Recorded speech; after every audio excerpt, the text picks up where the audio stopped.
In today's video, I'm going to teach you how to create a new Airtable base. Whether you're totally new to Airtable or a seasoned user looking to brush up on the fundamentals, this guide is for you. Let's dive right in. First, open up your preferred web browser and head over to the Airtable website. It's always a good idea to ensure your browser is updated for the best experience. Once the site has loaded, if you haven't already logged in, you'll need to either sign up for an account or log into an existing one. Signing up is pretty straightforward. Just follow the prompts to enter your email and create a password. If you're logging in, go ahead and punch in your details. Look out for any options to sign in through your Google or Apple account if that's more convenient for you.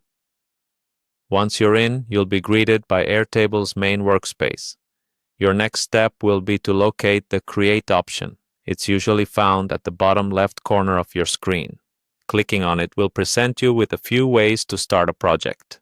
This is where Airtable begins to show off its flexibility. Now, you have some choices to make. Airtable offers different methods to start your base, which can include using templates. These templates are super handy if you're looking to expedite certain tasks or projects. However, for today's guide, we're going to build an app on our own from scratch to give you the full building experience. Select that option and let's move forward.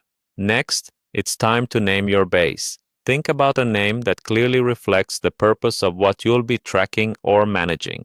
Naming it well can really help when you have multiple bases, as it provides clarity at a glance for both you and your collaborators.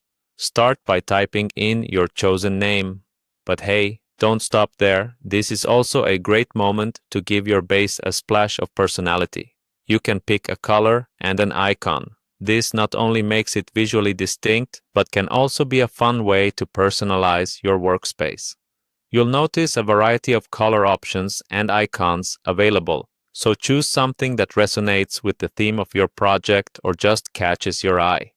Once you're happy with your selections, finalize them. With everything set up and personalized, congratulations! Your Airtable base is now ready to use. You're all set to start adding tables, linking records, and exploring the multitude of features Airtable has to offer. Remember, you can always change the name, color, or icon later on should your project evolve or if inspiration strikes. And there you have it. By following these simple steps, you've created a new base within Airtable, fully ready to organize your tasks, track projects, or innovate however you see fit.